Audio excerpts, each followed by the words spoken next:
Hello everyone, welcome back to your own channel scientia.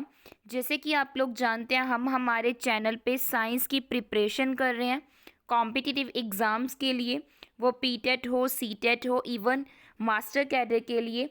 अगर आप हमारे चैनल पे न्यू हो तो चैनल को सब्सक्राइब कर लीजिए, बेल आइकन को प्रेस कर लीजिए सो दैट आपको डेली की अपडेट मिलती रहे।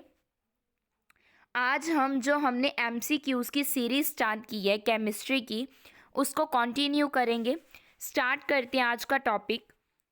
आज के जो आपके एमसीक्यूज़ होंगे वो होंगे कार्बन कंपाउंड चैप्टर के।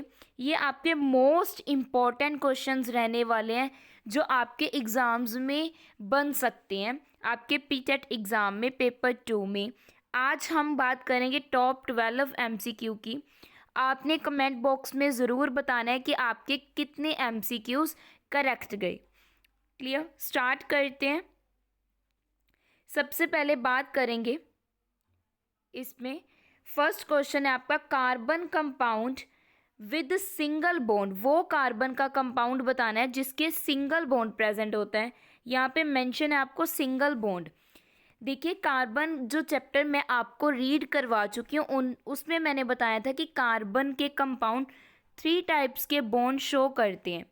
उसी वे में पूछा गया जब सिंगल बॉन्ड प्रेजेंट होता है उनको क्या कहा जाता है, किस नेम से जाना जाता है। ऑप्शन ए है एल्केन्स, ऑप्शन बी है एल्कीन्स, ऑप्शन सी है एल्कलाइंस, ऑप्शन डी है एल्काइंस। आपने बताना है वो कार्बन कंपाउंड जो सिंगल बॉन्ड को शो करते हैं उनको बोलते क्या हैं। इस क्वेश्चन का राइट आंसर होगा ऑप्शन ए, उनको बोलते हैं एल्केन्स। एग्जाम्पल की अगर मैं बात करूं, CH4 मीथेन बोलते हैं। कार्बन के अराउंड 4 हाइड्रोजन लगे होते हैं सिंगल बॉन्ड के साथ, इसको क्या बोलते हैं, हम एल्केन बोलते हैं। क्लियर, आई होप आपको फर्स्ट एमसीक्यू समझ आ चुका है।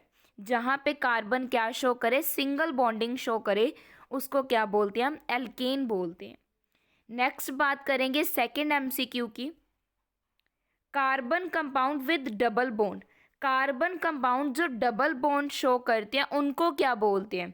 ऑप्शन ए है एल्केन्स, ऑप्शन ई है एल्कीन्स, ऑप्शन सी है एल्काइंस, ऑप्शन डी है एल्कोनल्स। आपने बताना है कार्बन के कंपाउंड जब डबल बॉन्ड शो करते हैं उनको क्या कहा जाता है।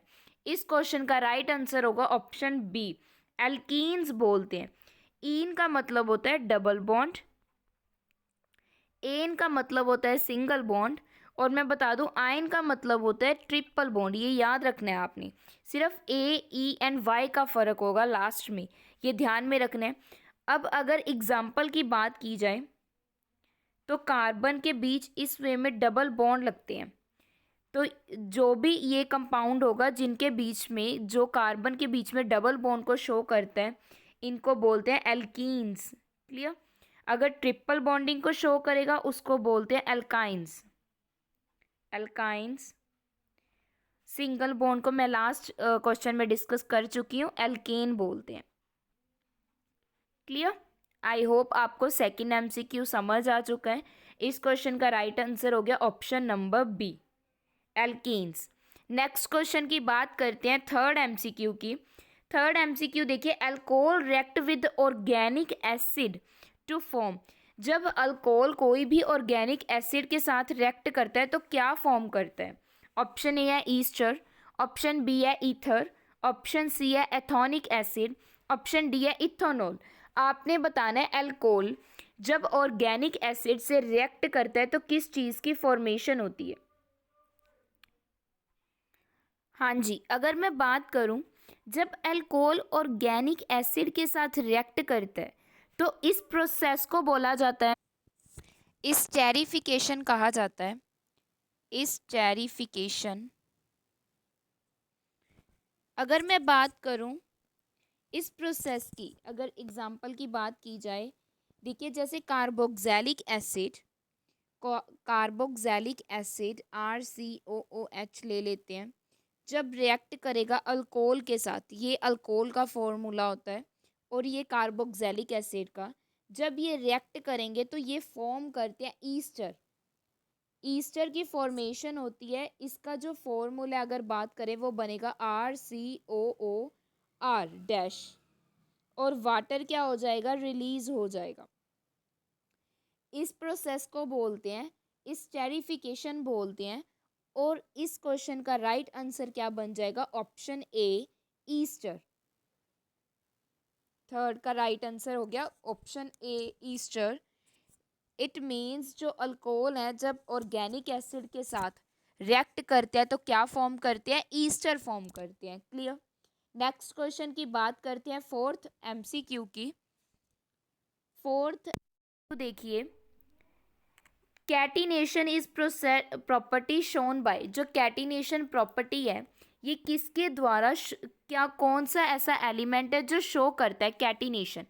ऑप्शन ए है हाइड्रोजन, ऑप्शन बी है ऑक्सीजन, ऑप्शन सी है कार्बन, ऑप्शन डी है नाइट्रोजन। आपने बताना है जो कैटिनेशन की प्रॉपर्टी है वो कौन शो करता है। वैसे तो आपको सिंपली चैप्टर से पता चल ही रहा होगा, बट जब ये क्वेश्चन एग्जाम्स में बनते हैं तो कंफ्यूज कर देते हैं, तो इसीलिए मैंने डाला है जो कैटिनेशन की प्रॉपर्टी है। इस क्वेश्चन का राइट आंसर होगा option C carbon. C for catenation, C for carbon. कौन शो करता है, कार्बन शो करता है। बट इसका मतलब क्या है, कैटिनेशन का मतलब है बॉन्डिंग होना एटम्स की, बॉन्डिंग ऑफ एटम्स, एटम्स की क्या होना, बॉन्डिंग होना। उसको क्या बोलते हैं, ऐस इस वे में बॉन्डिंग होना ऑफ सेम एलिमेंट के एक चेन बन जाए।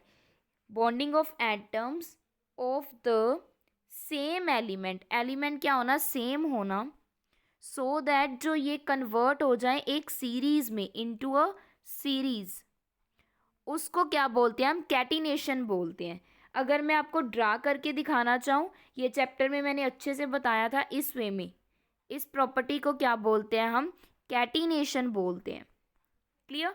तो इसका राइट आंसर क्या हो गया हमारे पास, ऑप्शन सी। नेक्स्ट क्वेश्चन की बात करते हैं फिफ्थ एमसीक्यू की। The decomposition of alcohol into carbon dioxide and water take place in human body. Human body में जब अल्कोहल डीकम्पोज करता है तो वो किस चीज़ में, किस ह्यूमन बॉडी के पार्ट में जाके डीकम्पोज होता है। तो ऑप्शंस देखते हैं। ऑप्शन ए है स्मॉल इंटेस्टाइन में डीकम्पोज होता है, ऑप्शन बी है लार्ज इंटेस्टाइन में, ऑप्शन सी है स्टमक में, ऑप्शन डी है लीवर में। आपने बताना है डीकम्पोजिशन अल्कोहल की कहाँ पे होती है। तो इस क्वेश्चन का राइट आंसर होगा डी, लीवर में। इसीलिए बोलते हैं ना, अगर ज़्यादा अल्कोहल लेते हैं एक्सेस में तो वो लीवर के लिए हार्मफुल होता है, लीवर पे इफ़ेक्ट करता है। क्यों करता है लीवर पे इफ़ेक्ट, क्योंकि लीवर में ही डीकम्पोजिशन होती है अल्कोहल की, किसमें किसमें, कार्बन डाइऑक्साइड एंड वाटर में। क्लियर। नेक्स्ट क्वेश्चन की बात करते हैं सिक्स्थ एमसीक्यू की। क्वेश्चन है which among the following is hardest substance, कि इन सब में से सबसे ज़्यादा हार्डेस्ट सब्सटेंस कौन सा है। ऑप्शन ए है आयरन, ऑप्शन बी है डायमंड, ऑप्शन सी है कोक, ऑप्शन डी है स्टोन। आपने बताना है इन सब सब्सटेंसेस में से हार्डेस्ट कौन सा। इस क्वेश्चन की बात करें तो इस क्वेश्चन का राइट आंसर होगा ऑप्शन बी डायमंड। डायमंड क्या है, हार्डेस्ट सब्सटेंस है। इसमें अगर बात की जाए जो कार्बन एटम प्रेजेंट हैं वो कोवलेंट, स्ट्रॉन्ग कोवलेंट बॉन्ड क्या करते हैं, शेयर करते हैं आपस में, स्ट्रॉन्ग कोवलेंट बॉन्डिंग करते हैं जो कार्बन डायमंड में प्रेजेंट है। एक केज बन जाता है, 3 डायमेंशनल केज बन जाता है, जिसकी वजह से जो डायमंड है वो हार्डेस्ट सब्सटेंस है। तो इस क्वेश्चन का राइट आंसर होगा option B. Clear. Next question की बात करते हैं seventh MCQ. Which allotrope of carbon is valued as gem. ऐसा कौन सा एलोट्रोप है कार्बन का जिसको आप एज अ जेम यूज़ करते हो। जेम मतलब एज अ स्टोन यूज़ करते हो। मीन्स जैसे हम बोलते हैं ना ब्लू जेम, एक रेड जेम भी होता है, उस वे में। ऑप्शन ए है कोक, ऑप्शन बी है ग्रेफाइट, ऑप्शन सी है डायमंड, ऑप्शन डी है कोल। आपने बताना है ऐसा कौन सा कार्बन का एलोट्रोप है जिसको एज अ जेम हम यूज़ करते हैं। इस क्वेश्चन का भी राइट आंसर होगा ऑप्शन सी, डायमंड। डायमंड एक क्या है, अभी बात की थी, हार्डेस्ट मटेरियल है। डायमंड एलोट्रोप है कार्बन का, और इससे क्या है, हम डिफरेंट डिफरेंट ज्वेलरीज बनाते हैं एज अ जेम। इसको क्या करते हैं, हम यूज़ करते हैं इसका, इसीलिए राइट आंसर क्या होगा, डायमंड। नेक्स्ट एमसीक्यू की बात करते हैं, 8th एमसीक्यू की। Structural unit of high polymer are called. जो स्ट्रक्चरल यूनिट होती है हाई पॉलीमर की, उनको क्या कहा जाता है? Structural unit of high polymer are called. Options देखते हैं सबसे पहले। ऑप्शन ए है फाइबर्स, फाइबर कहा जाता है उनको, या फिर अगर बात करें सेकंड ऑप्शन की, थर्मल यूनिट्स। ऑप्शन सी है मोनोमर्स। ऑप्शन डी है फैब्रिक्स। देखिए फाइबर और फैब्रिक्स में डिफरेंस है, तो कंफ्यूज नहीं होना क्या पूछा गया है। तो अभी आपने बताना है स्ट्रक्चरल पॉलीमर को क्या कहा जाता है, high structural unit of high polymer को क्या कहा जाता है। इसकी अगर बात करें इस क्वेश्चन की, इस क्वेश्चन का राइट आंसर होगा ऑप्शन सी, मोनोमर्स कहा जाता है जो स्ट्रक्चरल यूनिट होती है हाई पॉलीमर की। अब देखिए मोनोमर्स क्या होता है, ये इसका मतलब क्या है, जिससे हम क्या है बेसिक चीज़ कंसिस्ट करते हैं, बनाते हैं। अगर बात की जाए मोनोमर को जब हम ज्वाइंट करते हैं, जब आप क्या है मोनोमर्स को ज्वाइन करते हो, जोड़ते हो, रिपीट करते हो काफ़ी टाइम, तो आपका क्या फॉर्म हो जाता है, पॉलीमर फॉर्म हो जाता है। मीन्स सिंगल यूनिट को आप क्या बोलते हो, बेसिक जो सिंगल यूनिट है उसको क्या कहा जाता है, मोनोमर कहा जाता है। मोनो मीन सिंगल, मोनोमर को जब आप जोड़ते रहते हो तो क्या फॉर्म हो जाता है आपका, पॉलीमर फॉर्म हो जाता है। क्लियर? आई होप आपको समझ आ चुका है। नेक्स्ट बात करेंगे 9th एमसीक्यू की। Organic compound have. जो ऑर्गेनिक कंपाउंड होते हैं उनके पास कौन सा बॉन्ड प्रेजेंट होता है, आपने ये बताना है इस क्वेश्चन में। अगर बात की जाए ऑप्शंस की, ऑप्शन ए देखिए आपके पास दिया हुआ है कोवलेंट बॉन्डिंग। ऑप्शन बी दिया हुआ है कोऑर्डिनेशन बॉन्डिंग। ऑप्शन सी है आयनिक बॉन्डिंग। ऑप्शन डी है मेटेलिक बॉन्डिंग। आपने बताना है कौन सी बॉन्डिंग प्रेजेंट होती है ऑर्गेनिक कंपाउंड्स में। अगर बात की जाए जनरली ऑर्गेनिक कंपाउंड्स की बात की जाए तो उसमें कोवलेंट बॉन्डिंग प्रेजेंट होती है, तो इस वे में आपका राइट आंसर हो जाएगा ऑप्शन ए, कोवलेंट बॉन्डिंग का प्रेजेंस होती है ऑर्गेनिक कंपाउंड्स में। अब कोवलेंट बॉन्डिंग देखो नॉन पोलर एटम में भी प्रेजेंट होती है और पोलर में, मेनली दो आइडेंटिकल एटम्स में प्रेजेंट होती है, दो सेम एटम्स में प्रेजेंट होती है कौन सी bonding, covalent bonding. Clear? Mainly जो अगर कार्बन की बात करें हम, कार्बन क्या है, टेट्रावैलेंट है। कार्बन क्या है हमारे पास, टेट्रावैलेंट फॉर्मेशन करता है। टेट्रावैलेंट होने की वजह से कार्बन की अगर बात करें इस वे में इलेक्ट्रॉन प्रेजेंट होते हैं कार्बन के पास 4, तो उसकी वजह से जो कार्बन है मेनली कोवलेंट बॉन्डिंग बनाता है। देखिए अगर बात करें अभी कार्बन के पास 4 है वैलेंस इलेक्ट्रॉन, टेट्रावैलेंट का मतलब 4 इलेक्ट्रॉन प्रेजेंट होना। अब या तो कार्बन 4 इलेक्ट्रॉन लूज करेगा या 4 इलेक्ट्रॉन क्या करेगा, गेन करेगा, या तो लूज करेगा या गेन करेगा। बट इसके लिए कार्बन को एनर्जी की बहुत ज़्यादा ज़रूरत पड़ती है, इसीलिए जो कार्बन है वो इलेक्ट्रॉन्स को शेयर कर लेते हैं, जिसकी वजह से कौन सी बॉन्डिंग होती है, कोवलेंट बॉन्डिंग फॉर्मेशन होती है। अगर बात करें सिंपली यहाँ पे एग्जांपल लेते हैं, कार्बन के पास 4 इलेक्ट्रॉन प्रेजेंट है और 4 हाइड्रोजन है हमारे पास, तो ये क्या करेंगे, शेयर कर लेंगे, कोवलेंट बॉन्डिंग फॉर्मेशन कर लेंगे इस वे में। तो यहाँ पे क्या बन गया हमारे पास, मीथेन बन गया। मीथेन का फॉर्मूला CH4। क्लियर? तो इसको बोलते हैं, जो मीथेन है क्या, ऑर्गेनिक कंपाउंड है एक। तो कार्बन जब क्या है ऑर्गेनिक कंपाउंड बनाता है तो उसमें से जो बॉन्डिंग होगी ज़्यादातर कौन सी होती है, कोवलेंट बॉन्डिंग। तो इस क्वेश्चन का राइट आंसर क्या हो गया, option A, covalent bonding organic compound form करते हैं। नेक्स्ट बात करते हैं 10th MCQ की। ये आपके मोस्ट इम्पॉर्टेंट क्वेश्चन है कार्बन चैप्टर की, तो अच्छे से करिएगा। नेक्स्ट बात करते हैं 10th MCQ की। Which is action of alcohol on litmus paper. देखिए जो लिटमस पेपर है उस पे अल्कोहल का क्या एक्शन होता है। सबसे पहले लिटमस पेपर क्या होता है, लिटमस पेपर जो होता है वो टेस्ट करने के लिए होता है कि कोई भी जो आपके पास सोल्यूशन है वो एसिडिक है या फिर बेसिक है। आपने बताना है जो भी आपके पास सोल्यूशन है वो एसिडिक है या फिर बेसिक है। अगर बात करें इसके MCQ ऑप्शंस की,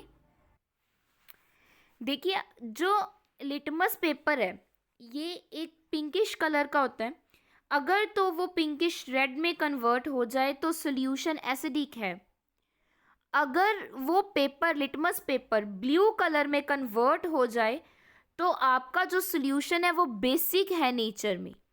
अभी यहाँ पे आपको पूछा गया है कि अगर आप अल्कोहल को लिटमस पेपर पे डालते हो ड्रॉप्स को, तो लिटमस पेपर का क्या चेंज आएगा। ऑप्शंस देखिए, नो रिएक्शन, कोई भी रिएक्शन नहीं होगा।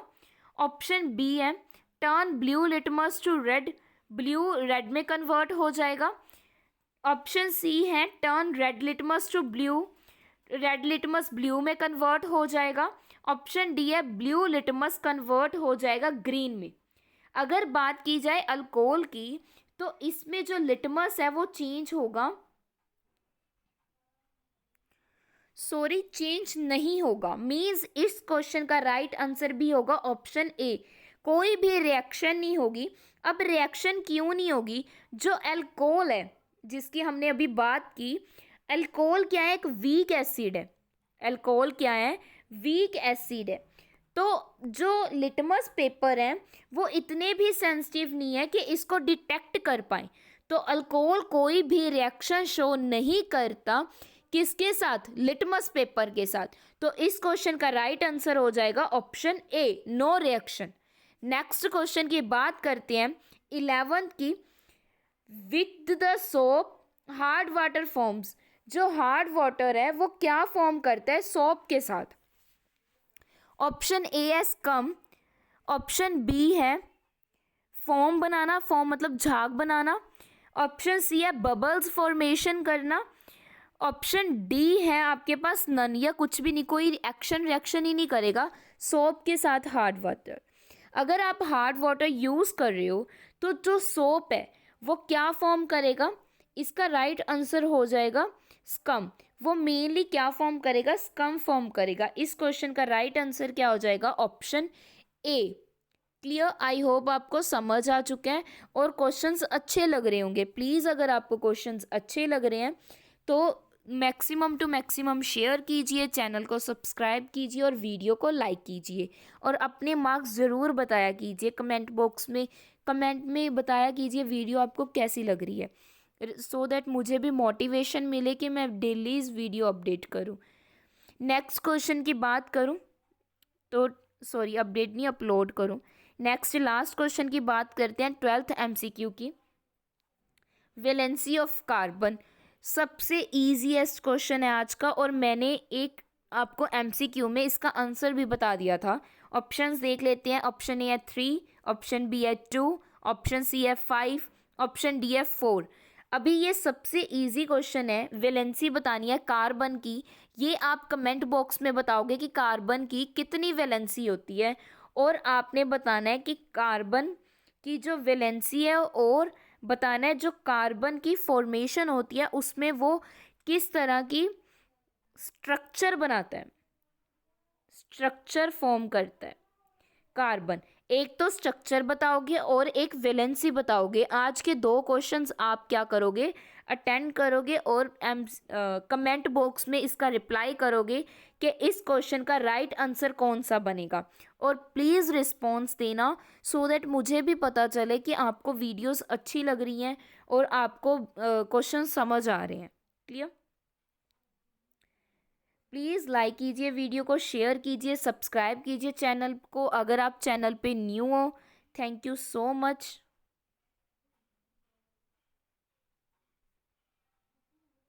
Thank you.